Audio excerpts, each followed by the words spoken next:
The Lord be with you. And with your spirit. A reading from the Holy Gospel according to John. Glory to you, Lord.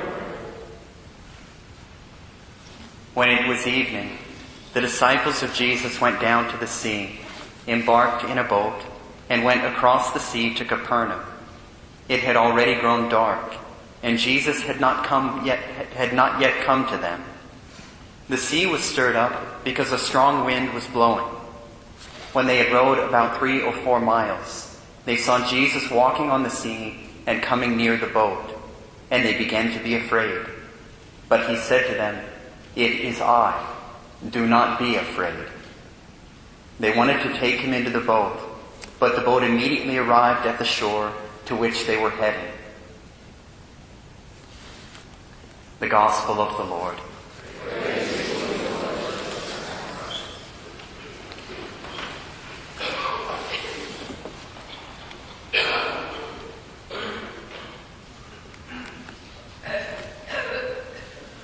In the Gospels of Matthew and Mark, we find this scene, if it is the exact same scene, which it appears to be, much more fully described, and the fear of the apostles.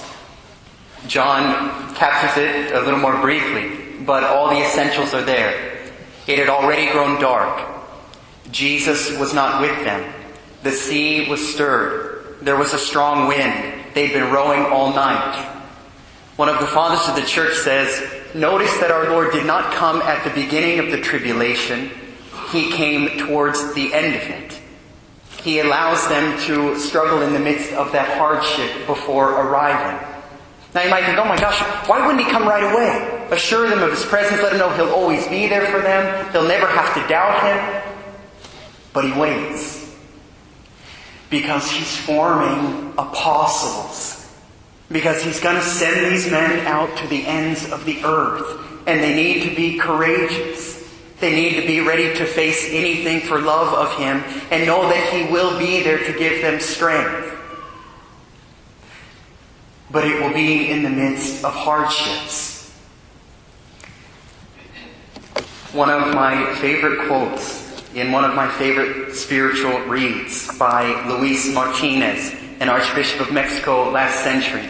Many of you have heard this tiny little section of it, but I want to share it a little more fully. He says this: when God desires a soul to attain a virtue, he often permits it to be tempted against that virtue. When he desires a soul to achieve that virtue to an extraordinary degree, the temptations are also extraordinary. God always does things the reverse of our judgment.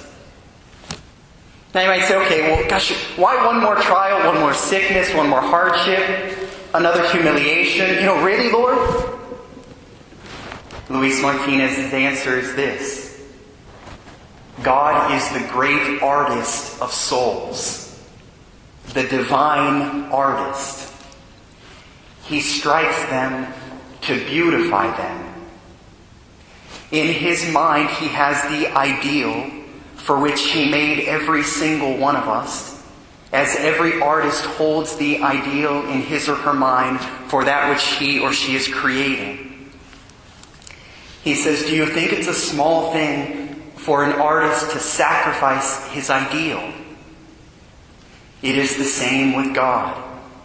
Without trials, it would cost God the exquisite pleasure he experiences upon seeing our souls attain their full splendor.